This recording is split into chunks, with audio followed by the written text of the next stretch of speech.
திருமண தடைகள் நீக்கும் தீவனூர் பிள்ளையார். இன்னைக்கு நம்ம தீவனூர் பிள்ளையாரை பத்தி தான் பார்க்க போறோம். திண்டிவனத்திலிருந்து 13 கிலோமீட்டர் தொலைவில் தான் தீவனூர்.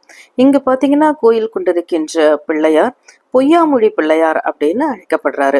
இவர் லிங்க ரூபத்துல காட்சி தராரு. அதனால இவருக்கு கணபதி லிங்கம் அப்படிங்கிற பெயரும் உண்டு. தமிழ்நாட்டுல இருக்கின்ற நிறைய விநாயகர் கோயில்ல அப்ப யானையோட தலை வடிவில் அவனுக்கு ஒரு கல்லு கிடைக்குது. அது விநாயகருடைய உருவம் போலவே அவனுக்கு தெரியவே அதை விநாயகரா நினைச்சு அவன் பிரதிஷ்டை செஞ்சு வழிபட ஆரம்பிக்கிறான். பால் அபிஷேகம் செய்யும் போதுதான் அந்த லிங்கத்துல படிந்திருக்கின்ற விநாயகருடைய வடிவத்தை அவன் தரிசிக்கிறான். இங்கு விநாயகருக்கு 3 வாகனங்களானது இருக்கு. என்ன அப்படின்னா, லிங்க ரூபத்துல இருக்கிறவங்களும் குழந்தை பாக்கியம் வேண்டுபவர்களும் இந்த மரங்களை சுற்றி வழிபட்டா அவங்களுடைய தடைகளானது நீங்குவதாக மக்கள் நினைக்கின்றார்கள். அதனால என்ன பண்றாங்கன்னா, ஒரு நூல் கண்டு ஒண்ணு வாங்கிட்டு இந்த 3 மரங்களையும் சுத்தி அவங்க வழிபாடு செய்யறாங்க.